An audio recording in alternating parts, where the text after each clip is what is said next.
അസ്സലാമു അലൈക്കും വറഹ്മത്തുള്ളാഹി.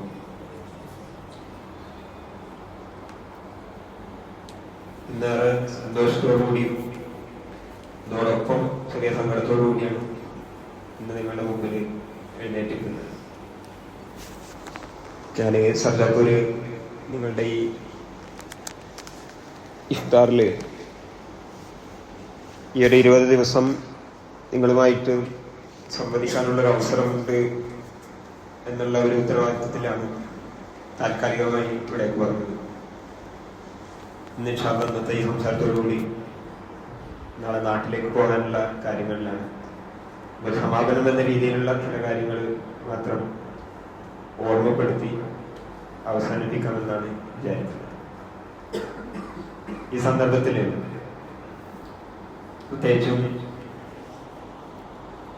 നാട്ടിലുള്ള പള്ളികളെയൊക്കെ വിലയിരുത്തി കഴിഞ്ഞാൽ ഇവിടെയുള്ള ഏറ്റവും വലിയൊരു വ്യത്യാസം എന്ന് പറഞ്ഞാൽ ഭൂരിഭാഗവും ചെറുപ്പക്കാർ ഒരുമിച്ച് കൂടുതൽ പള്ളിയിൽ നിന്നാണ്. അപ്പൊ നിങ്ങൾ ഇന്നലത്തെ നമ്മുടെ ക്യാമ്പിന്റെ വീഡിയോ 2 മണിക്കൂർ മുമ്പ് പുറത്ത് യൂട്യൂബിൽ ഇട്ടപ്പോ അതിൽ ഒരാളുകൾ എനിക്കെന്റെ പേഴ്സണലി മെസ്സേജ് അയച്ചു. ഇത്രയും അധികം ചെറുപ്പക്കാർ റമദാനിൽ ഒരുമിച്ച് കൂടി എൻഗേജ് ചെയ്യുന്നുണ്ട്. എല്ലാവരും ഒരേ എനർജി ലെവലിൽ ഒരുമിച്ച് കൂടുന്ന ഒരു അവസ്ഥ എങ്ങനെയാണ് ഉണ്ടായത്? ഭയങ്കര അതിശയോക്തിയോടുകൂടിയാണ് കഴിയുന്നത്. അങ്ങനെയൊന്നും കാണാൻ കഴിയാന്ന് പറയുന്നത് പോലും വളരെ കുറവാണ്. അപ്പൊ അവർക്കൊക്കെ ഒരു വലിയ ആഗ്രഹമാണ് അങ്ങനെയുള്ള ഒരു സൊസൈറ്റി എങ്ങനെയാണ് രൂപപ്പെട്ടു വരിക. ഈ സന്ദർഭത്തിൽ നിങ്ങളുടെ മുമ്പിൽ ഒരു സമാപനം എന്ന രീതിയിൽ കഴിഞ്ഞ കുറച്ച് ദിവസങ്ങളിൽ 10 മിനിറ്റിൽ ഏകദേശം 150 മിനിറ്റിനടുത്ത് ഞാൻ സംസാരിച്ചിട്ടുണ്ടാവും. അത് നിങ്ങൾ കേട്ടിട്ടുണ്ടാവും. ഇന്നത്തെ കാലത്ത് 1 മണിക്കൂറിനപ്പുറത്തേക്ക് സംസാരമൊക്കെ കേൾക്കുക എന്ന് പറയുന്നത് തന്നെ വലിയ സംഭവമാണ്. ഏതിരുന്നാലും ഞാൻ വളരെ ശ്രദ്ധയോടുകൂടി ഓരോ ദിവസവും 10 മിനിറ്റിൽ പരിമിതപ്പെടുത്താനുള്ള ബോധപൂർവ്വ ശ്രമം ഉണ്ടായിരുന്നു. എന്നിരുന്നാലും ഈ കഴിഞ്ഞ സംസാരങ്ങളുടെ എല്ലാം ഒരു സമാപനം എന്ന അർത്ഥത്തിൽ നിങ്ങളുടെ എല്ലാം ഓർമ്മയിൽ ഉണ്ടായിരിക്കേണ്ട ഒരു സന്ദർഭം, ഒരു ചരിത്ര സന്ദർഭം നിങ്ങളുടെ മുന്നിൽ ഓർമ്മപ്പെടുത്തുന്നു. ഉമർ ബിൻ ഖത്താബ് റളിയല്ലാഹു അൻഹു ഏറെ ഗൗരവപ്പെട്ട സ്വഭാവക്കാരനായ ആളുകളുടെ മുമ്പിൽ എഴുന്നേറ്റുന്നത് തന്നെ ഭയങ്കര കർക്കശക്കാരനായ ഉമർ റളിയല്ലാഹു അൻഹു ഒരു ദിവസം പള്ളിയിൽ നമസ്കാരം കഴിഞ്ഞിട്ട് പിരിഞ്ഞു പോകുമ്പോ സ്വഹാബികളോട് പറഞ്ഞു, നമുക്ക് പള്ളിയിലൊന്ന് ഒരുമിച്ചിരിക്കാം, എന്നിട്ട് ഒരു കളി കളിക്കാം എന്നാണ് പറഞ്ഞത്. ഏറെ അത്ഭുതത്തോടു കൂടി സ്വഹാബികള് ഉമർ റളിയല്ലാഹുവിന്റെ അടുത്ത് വന്നിരുന്നിട്ട് എന്താണ് ഉമർ റളിയല്ലാഹു പറയാൻ പോകുന്നത് എന്ന് ഞാൻ ആലോചിച്ചു. ഉമർ റളിയല്ലാഹു പറഞ്ഞു, തമന്നവും എന്നാണ് പറഞ്ഞത്. നിങ്ങളെല്ലാവരും നിങ്ങളുടെ സ്വപ്നങ്ങൾ പങ്കുവെക്കുക. നിങ്ങൾ ഓരോരുത്തരും നിങ്ങളുടെ സ്വപ്നങ്ങൾ ഷെയർ ചെയ്യുക. അങ്ങനെ ഓരോരുത്തർ എഴുന്നേറ്റ് നിൽക്കാൻ തുടങ്ങി. ആദ്യത്തെ ആളെ എഴുന്നേറ്റ് എന്ന് പറഞ്ഞു, അതമന്ന ലൗ അന്ന ഹാദിഹി ദാർ മംലൂഅതൻ ദഹബൻ ഉൻഫിഖുഹു ഫീ സബീലില്ലാഹ് ഫഅതസദ്ദഖ്. ഞാൻ ആഗ്രഹിക്കുന്നത് ഈ റൂം മുഴുവൻ സ്വർണം കൊണ്ട് നിറയണമെന്നാണ്. എന്നിട്ട് ഏറ്റവും വില പിടിപ്പുള്ള സ്വർണം അത് റൂം മുഴുവൻ നിറഞ്ഞു നിൽക്കുന്ന അവസ്ഥയിൽ അത് മുഴുവൻ വിറ്റ് അള്ളാഹുവിന്റെ മാർഗത്തിൽ സ്വതക്ക ചെയ്ത് അതിലൂടെ പുണ്യം നേടണമെന്നാണ് എന്റെ ആഗ്രഹം. അവ രണ്ടാമത്തെ ആൾ എഴുന്നേറ്റുന്നു. അതമന്ന ലൗ അന്നഹാ മംലൂഅതൻ സബർജദൻ വജൗഹറൻ ഫഉൻഫിഖുഹു ഫീ സബീലില്ലാഹി വഅതസദ്ദഖ്. നീ സ്വർണ്ണാണ് ആഗ്രഹിക്കുന്നതെങ്കിൽ ഞാൻ ആഴക്കടലിലെ ആഴത്തിൽ നിന്ന് ലഭിക്കുന്ന മുത്തും പവിഴവും കൊണ്ട് ഈ റൂം മുഴുവൻ നിറയണം. എന്നിട്ട് അത് വിറ്റ് കിട്ടുന്ന പണം മുഴുവൻ പടച്ചു തമ്പുരാന്റെ മാർഗത്തിൽ സ്വതക്ക ചെയ്ത് എനിക്ക് പുണ്യം നേടണമെന്നാണ് ആഗ്രഹം. അവസാനം ഏവരെ ആകാംക്ഷയോടെ ഉമർ റളിയല്ലാഹുവിന്റെ ഊഴമെത്തിയപ്പോ കാത്തിരിക്കണം. എന്തായിരിക്കും ഉമർ റളിയല്ലാഹുവിന്റെ സ്വപ്നമായി പറയാൻ പോകുന്നത്? ഉമർ റളിയല്ലാഹു പറഞ്ഞത് ഇങ്ങനെയാണ്, അതമന്ന ലൗ അന്നഹാ മംലൂഅതൻ റിജാലൻ മിസ്ലി അബീ ഉബൈദത്ത് ബിനുൽ ജറാഹ് വമുആദ് ബിൻ ജബൽ വസാലിം മൗല അബി ഹുദൈഫ വഹുദൈഫത്തുൽ യമാൻ റളിയല്ലാഹു അൻഹു വറദുഅൻ. ഞാൻ ആഗ്രഹിക്കുന്നത് നിങ്ങൾ പറഞ്ഞതുപോലെ ഇവിടെ സ്വർണമുണ്ടാവണമെന്നോ മുത്തും പവിഴവും ഇനി ലോകത്ത് വില പിടിപ്പുള്ള ഏറ്റവും വലിയ അമൂല്യമായ വസ്തുക്കളെ കൊണ്ട് നിറഞ്ഞാലും അതിൽ നിന്ന് കിട്ടുന്ന സ്വതക്കയോ ഒന്നുമല്ല ഞാൻ ആഗ്രഹിക്കുന്നത്. മറിച്ച് ഈ നാടിനെ, ഈ സമൂഹത്തെ, ഈ ഇസ്ലാമിക് സൊസൈറ്റിയെ മുന്നോട്ട് നയിക്കാൻ കഴിയുന്ന കഴിഞ്ഞ കാലഘട്ടങ്ങളിലെ സ്വഹാബിമാരായ അബൂ ഉബൈദത്ത് ബിനുൽ ജറാഹിനെ പോലെ, മുആദ് ബിൻ ജബൽ റളിയല്ലാഹു അൻഹുവിനെ പോലെ, സാലിം മൗല അബീ ഹുദൈഫയെ പോലെ, ഹുദൈഫത്ത് ബിനുൽ യമാനിയെ പോലെ കുറച്ചാണുങ്ങൾ, നല്ല ചുറുചുറുക്കുള്ള ചെറുപ്പക്കാർ ഈ സ്വഹാബ് പള്ളിയിൽ മുഴുവൻ നിറയണമെന്നാണ് എന്റെ ആഗ്രഹം എന്നാണ് ഉമർ റളിയല്ലാഹു അൻഹു പറയുന്നത്. ഇത് ഉമർ റളിയല്ലാഹു അൻഹു ഒരാവേശത്തിന്റെ പുറത്ത് പറഞ്ഞ ഒരു സ്വപ്നമല്ല. ഇന്നും ലോകത്ത് ഏറ്റവും വിലപിടിപ്പുള്ള വസ്തു എന്ത് എന്ന് ചോദിച്ചാൽ ഒരിക്കലും ഫിനാൻഷ്യൽ ക്യാപിറ്റൽ അല്ല, ഇൻഫ്രാസ്ട്രക്ചർ ആയിട്ടുള്ള ക്യാപിറ്റലുമല്ല, മറ്റ് തലത്തിലുള്ള അസറ്റുകളുമല്ല. മറിച്ച് ലോകത്ത് ഏറ്റവും വിലപിടിപ്പുള്ള ഒന്നുണ്ട്, അത് ഹ്യൂമൻ ക്യാപിറ്റലാണ്. ഹ്യൂമൻ ക്യാപിറ്റൽ എന്ന് പറഞ്ഞാൽ അത് നമുക്ക് നമ്മളെ കുറിച്ച് ഒരുപക്ഷെ വിലയില്ലാത്തത് കൊണ്ട് നമ്മൾ മറന്നുപോയതായിരിക്കും. ആ മനുഷ്യന്റെ നിലനിൽപ്പ് എന്ന് പറയുന്നത് ഇന്ന് ലോകം തന്നെ അത്ഭുതത്തോടുകൂടി തേടിക്കൊണ്ടിരിക്കുകയാണ്. ഈ അടുത്ത കാലത്ത് തന്നെ കഴിഞ്ഞ 25 വർഷക്കാലം ഇവിടുത്തെ ലിബറലിസം, എല്ലാ സ്വാതന്ത്ര്യവും നയിച്ച് അമേരിക്കയിലും ഇസ്രായേലിലും യൂറോപ്യൻ രാജ്യങ്ങളിലും അഴിഞ്ഞാടിയപ്പോ ഒരു വിഭാഗം ആളുകൾ 25 വർഷം കഴിഞ്ഞിട്ട് അവിടുത്തെ അവസ്ഥ എന്താണ് എന്ന് പറയുന്നുണ്ട്. ഇന്ന് പുതിയ തലമുറയില്ല. പുതിയൊരു കണക്കുണ്ട്, 300 മില്യണിലധികം ആളുകൾ സ്വന്തം വാപ്പയാരാണെന്നും ഉമ്മയാരാണെന്നും അറിയാത്ത ഒരു തലമുറ വളർന്നു വരികയാണ്. അതായത് സ്വന്തം കുടുംബത്തിന്റെ അസ്തിത്വം പോലും അറിയില്ല, ആർക്കുണ്ടായതാണ് താനെന്ന് പോലും അറിയാത്ത 300 മില്യണിലധികം ആളുകൾ ഇന്ന് യൂറോപ്യൻ രാജ്യങ്ങളിൽ, അമേരിക്കയിൽ അധികമായി പെരുകിയപ്പോ ഇപ്പൊ അവര് പറയാണ് ഇതെങ്ങനെയെങ്കിലും ഒന്ന് അവസാനിപ്പിക്കാൻ കഴിയുമോ എന്ന് ചോദിക്കാൻ. ഇതെങ്ങനെയെങ്കിലും ഒന്ന് നിർത്താൻ കഴിയുമോ? കാരണം അവർ മരവിച്ചുപോയി. സ്വന്തം ഉപ്പയുടെയും ഉമ്മയുടെയും മാർഗനിർദ്ദേശത്തിലും ധാർമ്മികതയിലും വളരേണ്ട ഒരു തലമുറ അങ്ങനെ വളരാത്തതിന്റെ അടിസ്ഥാനത്തിൽ അവർ ബുദ്ധി മരവിച്ച് അവരുടെ ക്രിയേറ്റിവിറ്റി ഇല്ലാതായി. ആ മനുഷ്യരുടെ ഹ്യൂമൻ ക്യാപിറ്റൽ എന്ന് പറയുന്ന വാല്യൂ പൂർണ്ണമായും നഷ്ടപ്പെട്ടു. എന്നിട്ട് ലോകത്ത് നിന്ന് ആളുകളെ പല സ്ഥലത്തു നിന്നും വിളിച്ചുകൊണ്ടിരിക്കുകയാണ്. ഇപ്പൊ അതുകൊണ്ടാണ് ഇന്ത്യയിൽ നിന്ന് ഏറ്റവും കൂടുതൽ മൈഗ്രേഷൻ യുഎസിലേക്ക് നടന്നുകൊണ്ടിരിക്കുന്നത്.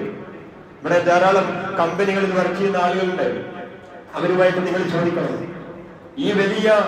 ഈ തലത്തിലുള്ള ആശയങ്ങൾ നടത്തിക്കൊണ്ടിരിക്കുന്ന കമ്പനികളിൽ എംപ്ലോയ് ചെയ്യുന്ന പ്രൊഫഷണലുകൾക്കറിയാം, അവരെല്ലാ വർഷവും മാൻഡേറ്ററി ആയി ഒരു എഗ്രിമെന്റിൽ ഒപ്പിടും.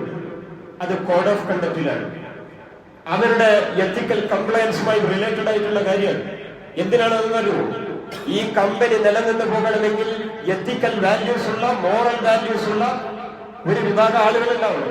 നിങ്ങൾ നാളെ ഒരു കമ്പനിയിൽ കയറുമ്പോ നിങ്ങൾക്കൊരു ഓഫർ ലെറ്റർ കിട്ടുമ്പോ അതിലെ ഒരു വലിയ പേജ് നിങ്ങൾക്ക് കാണാം, ടേംസ് ആൻഡ് കണ്ടീഷൻസ് ആയിരിക്കും. അപ്പൊ ലോകത്തൊരു നിയന്ത്രണം ആവശ്യമാണെന്നും മനുഷ്യരാണ് ഏറ്റവും പ്രധാനപ്പെട്ടത്, മനുഷ്യരുടെ സ്വഭാവവും മനുഷ്യരുടെ ഈ ക്യാരക്ടറും ആണ് ഏറ്റവും പ്രധാനപ്പെട്ടത് എന്ന് ലോകം മനസ്സിലാക്കാൻ, ലോകത്തെ നയിക്കാൻ തന്നെ അതാണ് കാരണമാവും എന്നാണ് പറയുന്നത്. അതുകൊണ്ടാണ് ഉമർ ഇബ്നുൽ ഖത്താബ് റളിയല്ലാഹു അൻഹു പറയുന്നത്, ഈ ലോകത്തെ നയിക്കാൻ കൽപ്പുള്ള ആളുകൾ പള്ളികൾ നിറയുന്ന ഒരവസ്ഥയാണ് ഞാൻ ആഗ്രഹിക്കുന്നത്.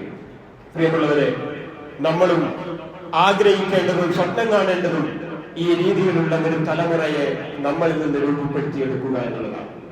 നിങ്ങളിൽ നിന്ന് ഒരുപക്ഷെ വലിയ രീതിയിലുള്ള ഉന്നതമായ സ്ഥാനങ്ങളിലേക്ക് എത്തുന്ന ആളുകളുണ്ടാവും. ഇൻഷാ അല്ലാഹ് നിങ്ങൾ ഇവിടുത്തെ പഠനങ്ങളൊക്കെ പൂർത്തീകരിച്ച് ഉന്നതമായ സ്ഥാനങ്ങളിലേക്ക് എത്തും ഇൻഷാ അല്ലാഹ്. ആ രീതിയിലേക്ക് വളരുമ്പോൾ നിങ്ങൾ ഇവിടെ നിന്ന് കിട്ടിയ ഈ ഒരു അമൂല്യമായ അവസ്ഥയെ കുറിച്ച് നിങ്ങൾ ഓർക്കണം. സർജാപൂർ ഉത്ഭവ കേന്ദ്ര എന്ന് പറയുന്നത് നിങ്ങളുടെയൊക്കെ ഹൃദയത്തിൽ ഒരു വികാരമായി നിലനിൽക്കണം. പ്രത്യേകിച്ചും ഇവിടുത്തെ തേർഡ് ഇയർ ആയിട്ടുള്ള, ഫൈനൽ ഇയർ ആയിട്ടുള്ള വിദ്യാർത്ഥികൾ, ഞാൻ നിങ്ങൾക്കൊരു നിർദ്ദേശം പറയുകയാണ്. നിങ്ങൾ ഇവിടുത്തെ ഈ പാരമ്പര്യത്തെ കാത്തു സൂക്ഷിക്കണം. ഈ കൃപാനിധി കോളേജിൽ ഇനിയും ഒരു തലമുറ വരും, വർഷാവർഷം പുതിയ പുതിയ ആളുകൾ വരും. അപ്പൊ അവരുമായിട്ടുള്ള കണക്ട് നിലനിർത്താൻ കഴിയുന്ന രീതിയിലുള്ള ഒരു വൈബ്, ഒരു തരത്തിലുള്ള ട്രെൻഡ്, ഒരു റിലേ സിസ്റ്റം പോലെ നിങ്ങൾ തുടരണം എന്ന് മാത്രമാണ് നിങ്ങളോട് പ്രത്യേകമായി അഡ്വൈസ് ചെയ്യാറുള്ളത്. രണ്ടാമത്തെ ഒരു കാര്യം, നിങ്ങൾക്ക് ഈ രീതിയിൽ വളരാൻ വലിയ ഒരു സ്പേസ് ആണ് നിങ്ങൾക്ക് ഇവിടുന്ന് തുറന്നു തരുന്നത്. ഈ സർജാപൂരിന്റെ ഉത്ഭവ് കേന്ദ്ര എന്നുള്ള പദപ്രയോഗം തന്നെ അതാണ് സൂചിപ്പിക്കുന്നത്. ഇതിന്റെ പദത്തിൽ ഉത്ഭവ് എന്ന് പറഞ്ഞാൽ ഉത്ഭവം എന്നാണ്. ഇതൊരു ഉത്ഭവ കേന്ദ്രമാണ്. ഏതുപോലെ സംസം പോലെ ഉത്ഭവിക്കുന്ന ഒരു സ്ഥലമായി മാറും. ഞാനിത് വെറുതെ ഒരു മനോഹരമായ ഒരു ശൈലിക്ക് വേണ്ടി പറയുന്നതല്ല, മറിച്ച് ഞാനിവിടെ കഴിഞ്ഞ ദിവസങ്ങളിൽ അനുഭവിച്ച ഒരു ഇവിടുത്തെ കമ്മ്യൂണിറ്റി നിങ്ങൾക്ക് വേണ്ടി തയ്യാറാക്കി നിൽക്കുന്നതിന്റെ അവസ്ഥയെ ബോധപൂർവം മനസ്സിലാക്കിയിട്ടാണ് ഞാൻ പറയുന്നത്. നിങ്ങൾ ആലോചിച്ച് നോക്കിയിട്ടുണ്ടോ? ഇപ്പൊ ഇവിടെ നിൽക്കുന്ന സാലിഫ് സാഹിബ്, അതുപോലെ തന്നെ നസീം സാഹിബ്, ഇവിടെയുള്ള ആളുകൾ, അവർക്ക് ഒരുപക്ഷെ അവരുടെ സ്വന്തം വീട്ടിൽ അവരുടെ കമ്പനിയും അവരുടെ ജോലിയും അവരുടെ വീടും അവരുടെ കുടുംബവും മാത്രമായിട്ട് അടിച്ചു പൊളിച്ച് ഇതുപോലെ വീട്ടിലിരുന്ന് നോമ്പുറക്കാം. എത്രയോ രീതിയിലുള്ള അവരുടെ ഫിനാൻഷ്യൽ സ്റ്റെബിലിറ്റി ഒക്കെ വെച്ച് നോക്കിക്കഴിഞ്ഞാൽ നിങ്ങൾക്ക് ഇതൊന്നും ചെയ്തു തരേണ്ട ഒരാവശ്യമില്ല. അവർക്കിവിടെ വന്നിട്ട് ദിവസം ഇങ്ങനെ ഒരുക്കി തരേണ്ട ഒരാവശ്യമില്ല. സ്വന്തം ഉമ്മയും ഉപ്പയും തയ്യാറാക്കി തരുന്നത് പോലെ ഒരു ദിവസമോ 2 ദിവസമോ ഒരു ഗ്രാൻഡ് ഇഫ്താർ വെച്ച് നടത്തി പോകുന്ന ഒരു രീതിയല്ല ഇവിടെ സ്വീകരിച്ചത്. നിങ്ങൾ ആലോചിച്ചു നോക്കൂ. അവര് നടത്തിയിട്ടുള്ള പ്രവർത്തനങ്ങൾ, അവര് നിങ്ങൾക്ക് നൽകിയിട്ടുള്ള ഭക്ഷണം, അതിന്റെ പിന്നിൽ ഒരുപാട് എഫേർട്ട് ഉണ്ട്. ഞാനത് മുഴുവൻ ഇവിടെ വിശദീകരിക്കുന്നില്ല. ഒരുപക്ഷെ അവരുടെ പേര് പോലും അവർ പറയണമെന്ന് ഒരിക്കലും അവരാഗ്രഹിക്കുന്നുണ്ടാവില്ല. അവരാഗ്രഹിക്കുന്നത് നിങ്ങളുടെ പ്രാർത്ഥന മാത്രമായിരിക്കും. പക്ഷെ ഞാനിത് പറയുന്നത്, ഒരുപക്ഷെ നിങ്ങളും ഇതേപോലുള്ള സ്ഥാനങ്ങളെത്തുമ്പോൾ നിങ്ങൾക്ക് നിങ്ങളുടെ ഈ സ്ഥാനത്തെ കുറിച്ച് ആലോചിക്കാൻ കഴിയണം. ഒരു നേരത്തെ ഭക്ഷണം കിട്ടുമ്പോൾ ഇതുപോലുള്ള ഒരു അവസ്ഥയെ നിങ്ങൾക്ക് ലഭിക്കുമ്പോൾ കിട്ടുന്ന ഒരു മനോഹരമായ ഒരു അവസ്ഥയുണ്ട്. അതിനുമപ്പുറം അവർക്ക് അല്ലാഹുവിങ്കൽ നിന്ന് ലഭിക്കുന്ന അനുഗ്രഹീതമായ ഒരു ബർക്കത്തുണ്ട്. അത് അവർക്ക് മാത്രമേ അറിയുള്ളൂ. അതിന്റെ അവസ്ഥ എന്തായിരിക്കുന്നത്? ഞാൻ പറയുന്നത്, ഇവിടെ ഈ ഒരു റമദാൻ കാലയളവിൽ മാത്രം നിങ്ങളെ പോറ്റി നിങ്ങളെ പ്രത്യേകമായി സഹായിക്കണമെന്ന് താല്പര്യമുള്ളവരല്ല. ഞാൻ കുറെ ആളുകളുമായി ബന്ധപ്പെട്ടു. പ്രത്യേകിച്ചും ഇവിടുത്തെ നമ്മളുടെ എൻഗേജ്മെന്റ് ഒക്കെ കണ്ടിട്ട് ഇപ്പോഴും ആളുകൾ ചോദിക്കുന്നത്, ഈ കൂട്ടത്തിൽ ആരെങ്കിലും പ്രയാസപ്പെടുന്നവരുണ്ടെങ്കിൽ ഞങ്ങളെ പ്രത്യേകം അറിയിക്കണം കേട്ടോ എന്നാണ്. നിങ്ങളുടെ കൂട്ടത്തിൽ ആരെങ്കിലും സാമ്പത്തികമായി പ്രയാസപ്പെടുന്നവരുണ്ടെങ്കിൽ അവരെ നിങ്ങൾ ഐഡന്റിഫൈ ചെയ്തിട്ട് അറിയിക്കണം കേട്ടോ എന്നാണ്. അതുപോലെ തന്നെ നിങ്ങളുടെ കൂട്ടത്തിൽ ആരെങ്കിലും ഇനി നാളെ ഒരു ജോലി കിട്ടാതെ പ്രയാസപ്പെടുന്ന ഒരു ഘട്ടം എത്തിക്കഴിഞ്ഞാൽ അവരെ കണക്ട് ചെയ്യാനുള്ള അവസ്ഥ ഞങ്ങൾ ഇവിടെ തയ്യാറാണ് എന്നാണ് അവർ പറയുന്നത്. നാളെ നിങ്ങൾക്ക് ഒരുപക്ഷെ ഭൗതികപരമായ ഒരു തടസ്സം വരുമ്പോ അതിന് ഒരുപാട് ആളുകളുടെ സഹായം വേണ്ടി വരും. ആ സമയത്ത് നിങ്ങൾക്ക് സഹായം തരാൻ ഇവർ തയ്യാറാണ് എന്നാണ് ഇവിടെ പ്രഖ്യാപിക്കുന്നത്. ഇത് 1-2 ആളുകളല്ല, ഇതിന് പിന്നിൽ ഒരുപാട് ആളുകളുണ്ട്. അതിനപ്പുറം ഇന്ത്യയിൽ തന്നെ വിശാലമായി ഇതിനു വേണ്ടി പ്രവർത്തിക്കുന്ന വലിയ തരത്തിലുള്ള NGO-കൾ ഇതിന്റെ പിന്നിലുണ്ട്. ഞാൻ പറയുന്നത്, ഇത് നിങ്ങൾക്ക് നൽകുന്നത് ഒരു ഉത്ഭവ കേന്ദ്രം പോലെ, സംസമിന്റെ ഉറവിടം പോലെ ഇൻഷാ അല്ലാഹ് നിങ്ങൾക്ക് ഇതിനെ അനുഭവിക്കാനും ആസ്വദിക്കാനും കഴിയും. പക്ഷെ നിങ്ങൾ ഈ ഒരു കണക്ട് നിലനിർത്തണം.